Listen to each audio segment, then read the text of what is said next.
Будан түшкен акча каражат арендага беребиз аларга. Акча каражаты айыл өкмөттү дотацияга чыгарууга жардам берет. Бул жерден расчет менен жылына 2,5 миллион таза киреш алабыз аренданын эсебинен. Эски имарат эл кызматында Аксы районунун Үчкоргон айылында көп жылдар бою кароосуз калган мурунку эски Мончо капиталдык оңдоодон өткөрүлдү. Эми бул мекеме калкты тейлөө борбору катары кызмат кыла баштайт. Аталган жай окуу борборлору, тигүү цехи жана бир катар багыттар боюнча ижарага колдонууга берилет. Андан чогулган каражат Үчкоргон айылынын дотациядан чыгарууга жумшалмакчы. Мында 200гө жакын адам иш менен камсыз болоору айтылды. Шарты жакшы, бардык ремонт жакшы бүттү. Жаркыраган сонун здание болуп калды.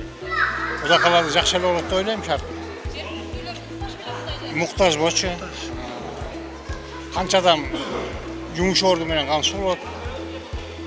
Ошодон иштешип тиричилик кылышат да. Бул жай элгерке совхоз убагындагы Мончо болчу да.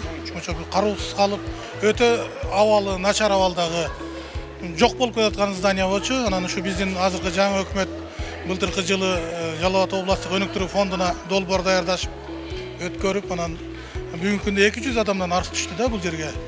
Ошондо где-то 2-ден 3 адам болгондо да ушул жер өзү 300 адам менен жумушчору менен камсыз болот.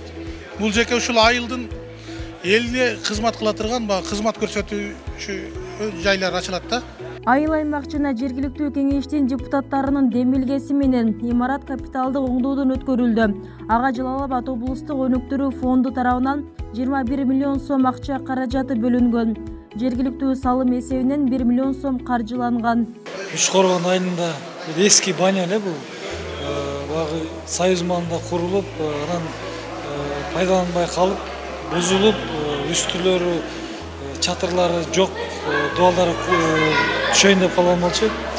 Анан долбоор жазып бизге областтык өнүктүрүү фондуна алып келди. Биз байкош кеңеш жактырып, жалпы суммасы бул 22 миллион.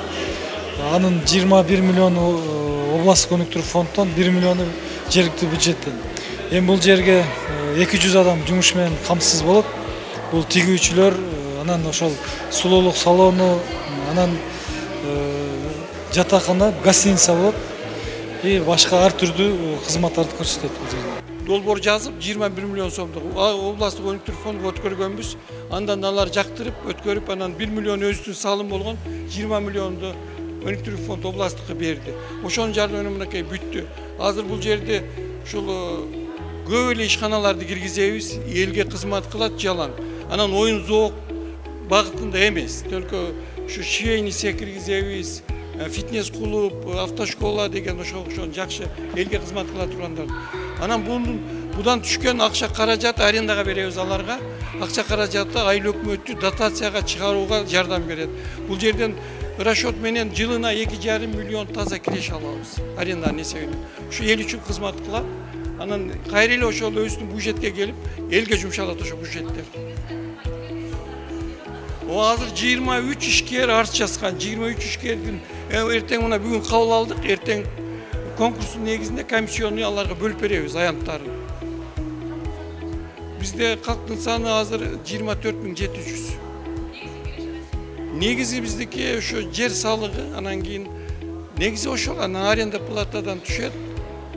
Биздин өзүбүздүн бюджетибиз 20 миллион, 13 миллион в районе теңдөөчү грант алабыз. Азыр биз 79% өз камсыз кылабыз. Калган дотациядабыз. Ошону эгер дагы ушундай иш пландарыбыз бар, дагы 2-3 ишкана ачсак, Кудай кааласа бир 90% өзү тейлеп калабыз, 10% дотацияда калабыз. Максатыбыз ошо. 2700 метр квадрат эле, аны толугу менен оңдолуп бүттү. 1800 метр полезный. Гүлсара Орозалиева, 7 канал, Аксы району.